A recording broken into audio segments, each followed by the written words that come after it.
pagi, selamat siang, selamat sore, selamat malam buat anak-anak semua yang sedang melihat video pembelajaran dari Bapak ini. Hari ini Bapak akan menerangkan materi dari kompetensi dasar KD 3 untuk kelas 7. Materi pokok pelajaran hari ini adalah mengenai waktu. Di sini saya ambil dari kurikulum yang sudah ada di revisi dari kurikulum kelas 7. Nah, di sini pertanyaan berkaitan hari, waktu, bulan, dan cara menyebut waktu dan tanggal. Kemudian nanti Bapak akan jelaskan satu per satu. Baik, adapun tujuan dari materi pelajaran ini adalah yang berikut ini. Yang pertama, setelah mempelajari materi ini, kalian anak-anak diharapkan bisa satu, menceritakan nama-nama hari dalam seminggu. Kemudian yang kedua, menyebutkan bulan dalam setahun, to tell the month.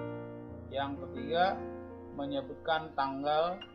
Dan yang keempat, cara menyebutkan waktu. Baik, untuk mempersingkat waktu kita mulai saja. Yang pertama, atau A, days of week, hari dalam satu minggu.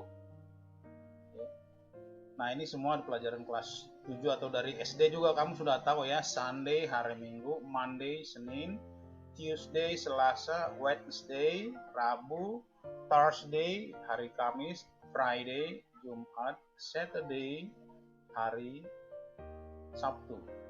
Nah, ini nanti soal-soalnya ada di LKS, bisa kalian lihat.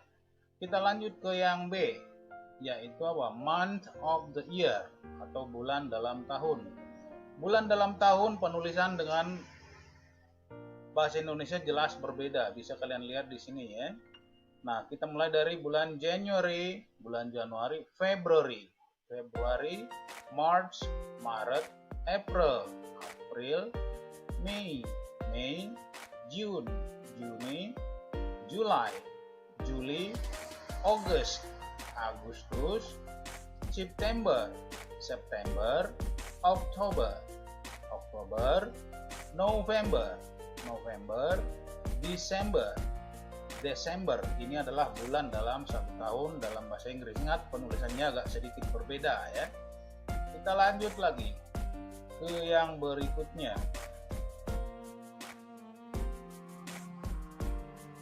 Yang cara menyebutkan tanggal, how to tell the date, cara menyebut tanggal. Yang pertama, menggunakan ordinal number atau using ordinal number, yaitu bilangan bertingkat. Contoh, 1 ST tulisannya seperti itu dibaca the first, 2 ND dibaca the second, bertingkat ya, atau ranking, the third, kemudian the fourth. Nah, ini bisa kalian lihat di LKS kalian di halaman 31. Contoh misalnya nih, 24 ya Oktober 1968 itu dibaca dalam bahasa Inggris the 24th of October 1968. Contoh kedua, penulisannya menyebutkan bulan duluan, boleh, tapi ingat ada tanda koma setelah tanggalnya ya. Perhatikan baik-baik yang di B ini. November the 2nd 2019. Kemudian yang C, the 1st of July 2020. Inilah cara menyebutkan tanggal dalam bahasa Inggris. Bisa menyebut tanggal duluan, kemudian bisa menyebut bulan duluan dengan contoh yang sudah ada. Baik, yang berikutnya, yang keempat, yaitu how to tell the time, atau cara menyebutkan jam atau waktu. Pertanyaan yang umum biasanya untuk menanyakan jam sebagai berikut. What time is it? What is the time? Atau can you tell me the time? Ini adalah pertanyaan-pertanyaan yang meminta kita untuk memberi jawaban jam berapa saat ditanyakan tersebut. Cara yang termudah adalah sebagai berikut. Coba perhatikan anak-anak, yang pertama itu adalah by saying the number, dengan cara menyebutkan angkanya saja. Contoh, jam 8.22, maka dibaca it is 8:22. Ingat, setiap penyebutan jam selalu awali dengan kata it is, ya. 8.22 it is 8:22. 10.07 it is 10:07. 7.45 it is 7:45. Inilah cara yang paling mudah dalam menyebutkan jam. Yang berikutnya yang B, menggunakan kata past atau lewat atau after. Contoh 11.55, maka dibaca itu it is 15 minutes past 11. Tanda garis miring di sini artinya boleh disebutkan minutes-nya, boleh tidak, tapi angkanya harus. Ya. 10.25 it is 25 past 10. 05.10 it is 10 minutes past 5. Inilah contoh kedua cara menyebutkan jam menggunakan istilah past. Yang berikutnya, yang ketiga, menggunakan istilah dalam jam. Contoh misalnya quarter 15 menit atau seperempat jam, half 30 menit atau setengah jam, sharp exactly tepat, to menuju, AM antemeridium pukul 00 1 sampai jam 12 siang, PM itu dari siang sampai tengah malam, kira-kira begitu ya. Jadi saya ulangi, menggunakan istilah dalam waktu, bisa juga menggunakan kata quarter, sharp, half, dan lain-lain. Kita lihat contohnya.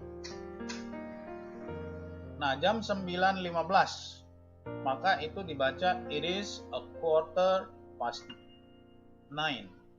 11.30 it is half past 11. 10.00 berarti jam 10 tepat, dibacakan dengan kata it is 10 o'clock sharp. Jam 5 tepat, it is exactly 5 o'clock. Perhatikan perbedaannya ya. Kalau dia menggunakan kata sharp, ini posisi ada di belakang kalimat, tapi kalau dia menggunakan exactly, harus di exactly duluan baru disebutkan jamnya. Saya ulangi ya. Jam 5 tepat itu it is exactly 5 o'clock. Kemudian jam 8.50. Nah, ini dekat kemana ini? Ke jam 9 kan? Maka ini bisa dibacakan menggunakan kata to. Perhatikan kata to di sini, menuju atau ke. Dibaca dengan it is 10 to 9 atau it is 10 minutes to 9. Kemudian jam 6.15 AM, ada tulisan AM, maka membacanya it is a quarter past 6 in the morning. Atau contoh yang berikutnya lagi jam 4.20, berarti sore ini kira-kira ya. Maka dibaca ini it is 20 past 4 in the afternoon. Nah, inilah contoh-contoh dari kompetensi dasar yang di KD3 yang bisa Bapak terangkan kepada kalian. Mudah-mudahan dengan mempelajari video singkat berikut ini, kalian bisa menyebutkan hari dalam seminggu, menyebutkan bulan dalam setahun, cara menuliskan dan menyebutkan tanggal, dan yang terakhir adalah cara menyebutkan waktu atau menyebutkan jam kepada orang lain. Demikianlah video singkat ini, mudah-mudahan anak-anak semua bisa mengerti. Sampai jumpa lagi di pertemuan berikutnya. Terima kasih.